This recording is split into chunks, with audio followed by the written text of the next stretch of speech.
శంకర హృదయ నివాసిని పార్వతి పరమేశ్వరి శంకర హృదయ నివాసిని పార్వతి పరమేశ్వరి.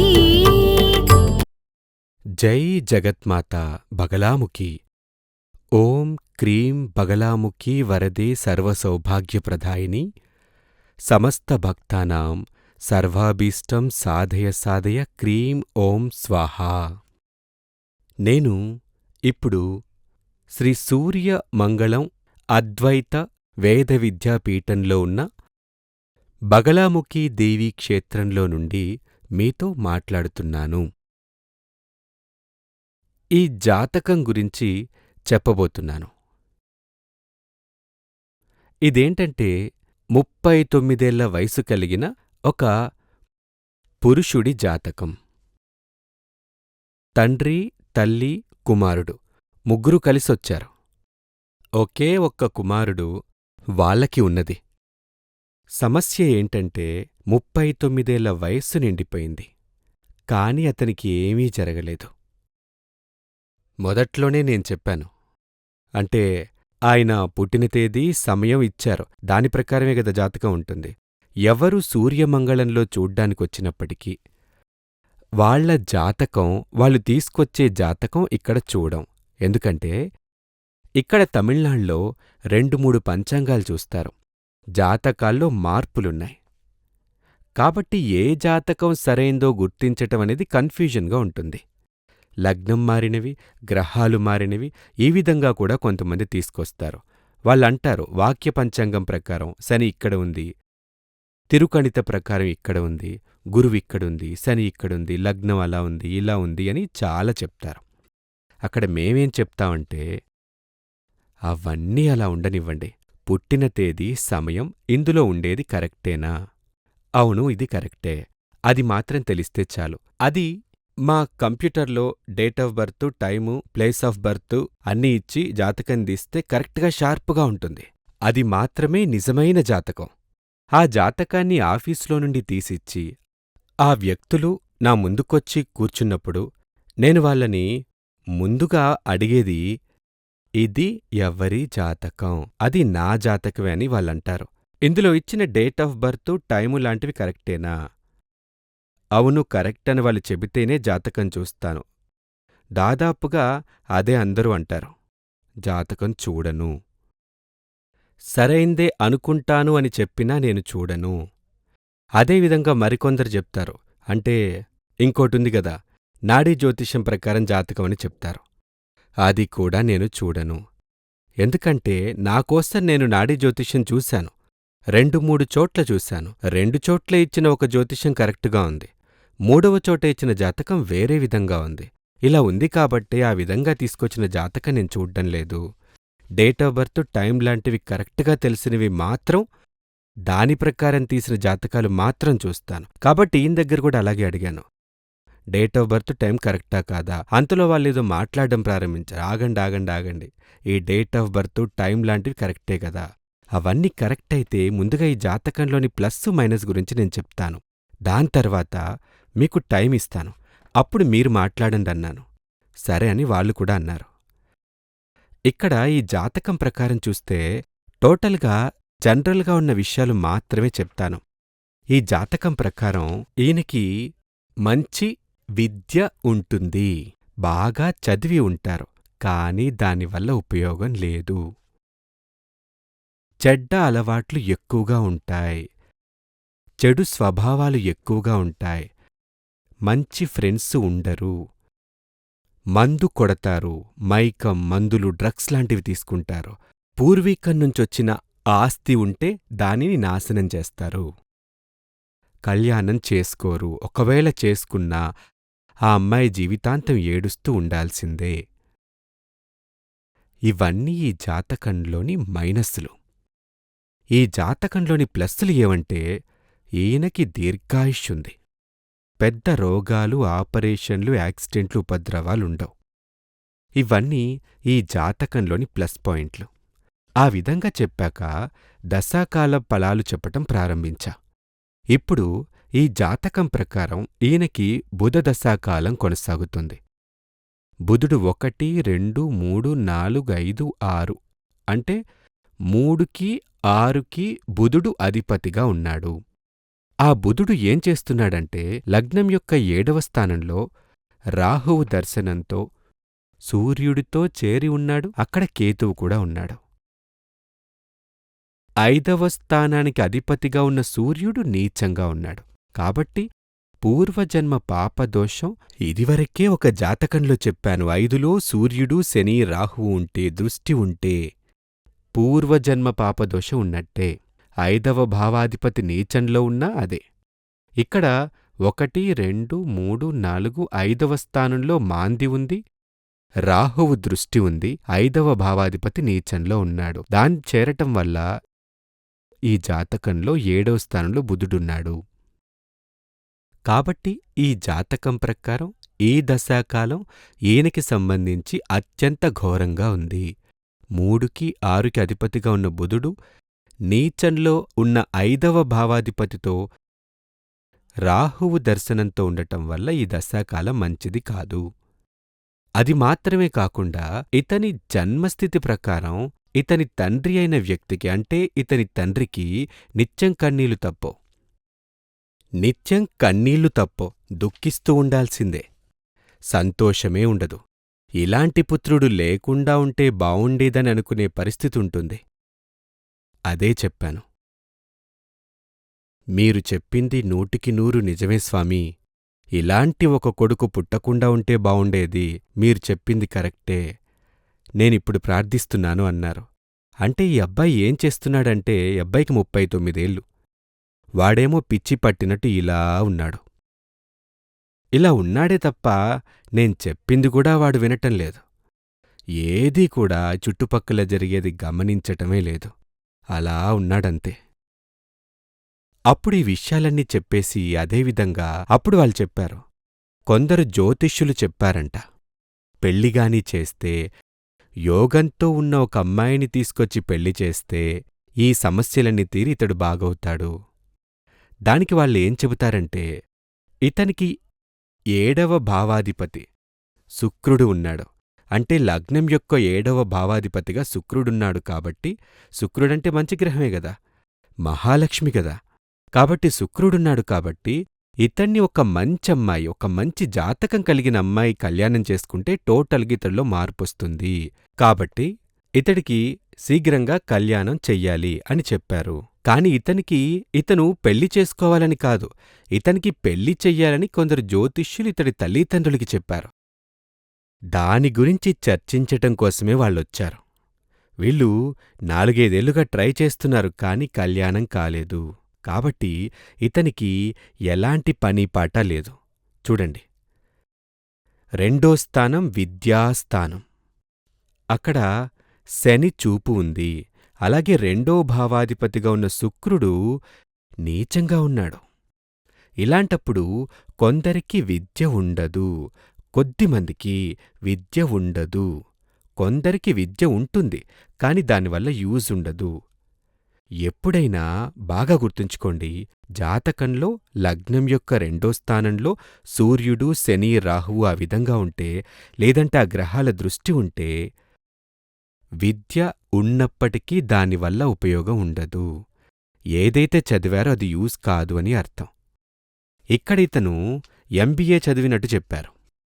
చాలా డబ్బులు ఖర్చుపెట్టి ఫారిన్ కంట్రీకి పంపి చదివించారు. అతను ఫారిన్ నుంచి వచ్చేటప్పుడు బాగా మద్యపానానికి బానిసై డ్రింక్ బాగా చేసే వ్యక్తిగా, డ్రగ్స్ తీసుకునే వ్యక్తిగా తిరిగొచ్చాడు.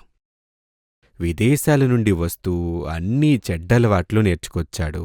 వెళ్ళేటప్పుడు మంచబ్బాయిగానే వెళ్ళాడని వాళ్ళు చెప్పారు. కాబట్టి 2వ భావాధిపతి నీచంలో ఉన్నాడు. అలాగే 2లో శని దృష్టి ఉంది. కాబట్టి చదివిన చదువు యూజ్ కాదు. అలాగే 2కి 7కు అధిపతిగా ఉన్న శుక్రుడు నీచంలో ఉన్నాడు. కళ్యాణం జరగదు. అప్పుడు నేను చెప్పానేంటంటే ఇతనికి కళ్యాణం జరగదు.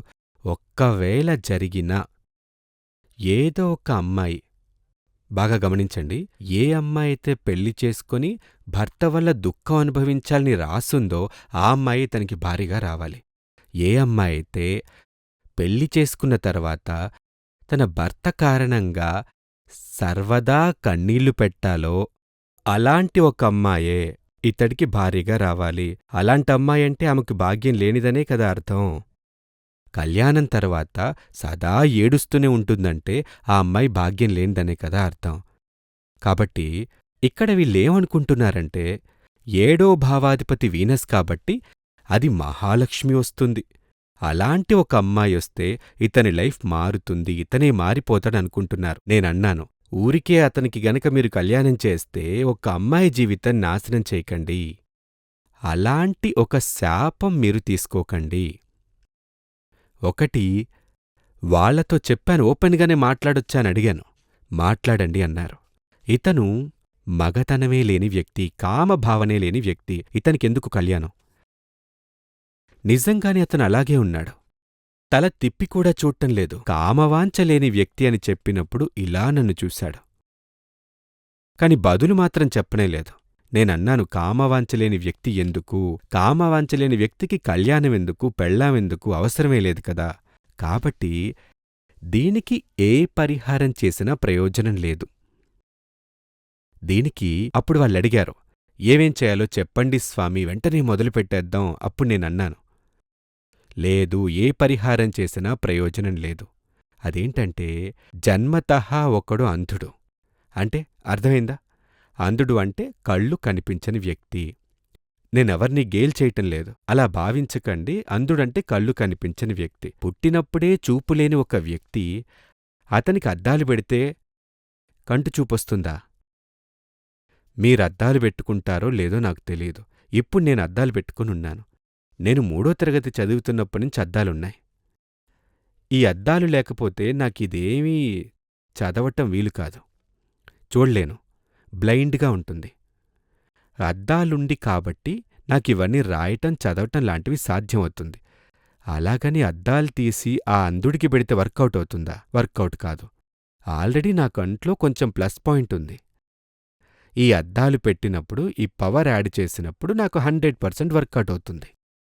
అదేవిధంగా జాతకంలో ప్లస్ పాయింట్ ఉంటే మాత్రమే పరిహారం వర్కౌట్ అవుతుంది. ఒక వ్యక్తి ఆయుష్ ముగిసింది, చనిపోబోతున్నాడు, ఇక చావు తప్పదు. అప్పుడు వైద్యం చేస్తే ఫలితం ఉంటుందా? ఉండదు. అతని ప్రాణం పోక తప్పదు గదా. అదేవిధంగా వీళ్ళు చెప్తున్నారు దీనికి పరిహారం చెయ్యాలి అంటూ ఏదో చెప్పారు.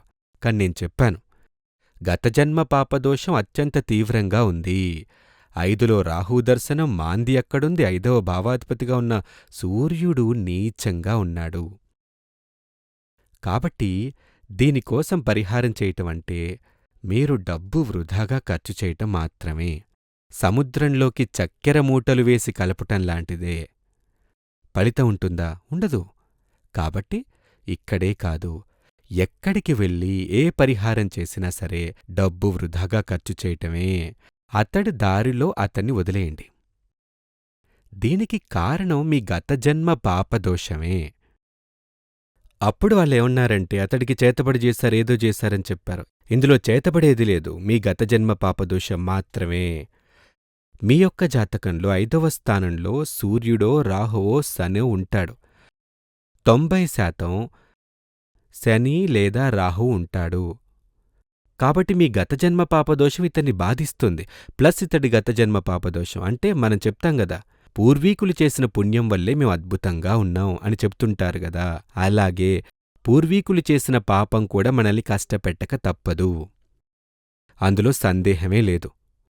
అలాగే ఇక్కడ కూడా పేరెంట్సు గతజన్మ దోషం అనేది వెంటనే వాళ్ళు నా జాతకంలో ఉంది స్వామి, తీయడం చూద్దాం అన్నారు. జాతకం ఒక పుస్తకం పెట్టుకొనొచ్చారు. ఆ పుస్తకం చూస్తే తండ్రి జాతకంలో 5వ స్థానంలో రాహు ఉన్నాడు. తల్లి జాతకంలో 5వ స్థానంలో శని దృష్టి ఉంది. అంటే చూడండి, తల్లిదండ్రుల జాతకం చూడ్డానికి ముందే నేను చెప్పానంటే ఇతని యొక్క తల్లిదండ్రుల జాతకంలో గతజన్మ పాపదోషం శక్తివంతంగా ఉంది. జాతకంలో సూర్యుడు, శని, రాహువులో ఏదో ఒకటి 5వ స్థానంలో ఉండొచ్చు, లేదా దాని చూపు ఉండొచ్చు. 90% అది శని లేదా రాహువు కావచ్చు. నేనలా చెప్పటానికి కారణమేంటంటే, సూర్యుడికంటే శనికి, శనికంటే రాహుకి ఆ పాపదోషం అధికంగా ఉంటుంది. సూర్యుడికి 100 దోషం, శనికి 1000, రాహువుకి 1,000,000 దోషమని ఫలం చెప్పబడింది. ఇంకో విషయమేంటంటే, ఇది అబ్బాయి జాతకం కదా. నేను నా 30-40 ఏళ్ల రీసెర్చ్ నుండి కనిపెట్టిందేంటంటే, తండ్రి యొక్క జాతకం, తండ్రి జాతకమే మగపిల్లల్ని బాధిస్తుంది. తల్లి యొక్క జాతకం కూతుళ్ళని, అమ్మాయిల్నే ఎక్కువగా బాధిస్తుంది. దీని విషయానికొస్తే తండ్రి జాతకంలో ఉంది దోషం, తల్లి జాతకంలో ఉంది దోషం. ఆ గతజన్మ పాపదోషం అనేది ఈయనకి విద్య, ఉపాధి, ఆదాయం, కుటుంబ జీవితం లాంటి ప్రతి చోటా బాధిస్తుంది. ఇంకో విషయమేంటంటే, ఇక్కడ 2వ స్థానానికి అధిపతిగా ఉన్న శుక్రుడు నీచ స్థితిలో ఉన్నాడు. 2వ భావాధిపతి నీచం. 2వ భావాధిపతి నీచంగా ఉంటే 2వ స్థానం బుద్ధి, జ్ఞానం, థింకింగ్ ఇవన్నీ ఇచ్చేది. 2వ భావాధిపతి నీచంగా ఉంటే అలా ఉన్నవాళ్ళకి ఈగో కొంచెం అధికంగా ఉంటుంది, జలసీ కొంచెం ఎక్కువగా ఉంటుంది. నేనడిగాను, మీ ఫ్యామిలీలో, మీ కుటుంబంలో ఎవరైనా ఈయన వయసులోనే బాగా చదివి, గొప్పగా కళ్యాణం చేసుకుని, గొప్ప ఉద్యోగంలో ఉన్నారా? అవును, మా అన్న కుమారుడు ఆ విధంగానే ఉన్నాడు. యుఎస్లో ఉన్నాడు, అతను అమెరికాలో ఉన్నాడు, హై శాలరీ తీస్తున్నాడు, హై పొజిషన్లో ఉన్నాడు అని వాళ్ళు చెప్పారు. అతను ఇతను ఒకటిగానే చదివారు, కానీ క్లాసులు వ్యత్యాసం ఉన్నాయి. అతనేమో పెద్ద స్థితిలో ఉన్నాడు, ఇతను మాత్రం ఏమీ సాధించలేదు అని చెప్పారు. నేను చెప్పాను, అదే ఇక్కడి విషయం. ఇతడికి అతని వద్ద ఉన్న ఆ ఈగో ఇక్కడ ఇలా వర్కౌట్ అయింది. కొంతమంది అంతే, ఈగో కారణంగా ఇతరుల్ని చెడగొట్టాలని చూస్తారు. కొంతమంది తామే స్వయంగా చెడిపోతారు, సొంతంగానే నాశనం కావాలి, నాశనమైపోతారు. అది అతడికొక ఆనందం. అదేంటంటే, ఇతడు నాశనమైపోయేటప్పుడు, ఇతడు పనికి రాకుండా పోయేటప్పుడు అది చూసి ఇతడి పేరెంట్స్ కొంచెం దుఃఖిస్తారు గదా. ఆ దుఃఖం చూసినప్పుడు ఇతడి మనసులో ఒక సంతోషం. అది అంతే. సొంత జీవితం నాశనమైపోతుందని అతను ఎప్పుడూ ఆలోచించడు. దానికి కారణం ఒకటేమో 2వ భావాధిపతిగా ఉన్న వీనస్సు, అంటే 2వ భావాధిపతిగా నీచంలో ఉంటే కొంచెం ఎక్కువ ఈగో ఉండే మనస్థితి ఉంటుంది. అదేవిధంగా అది కొంచెం డిప్రెషన్ ఉండే మనస్థితిగా కూడా ఉంటుంది. కొంచెం మనోవ్యాధి ఉండే వ్యక్తిగా ఉంటారు.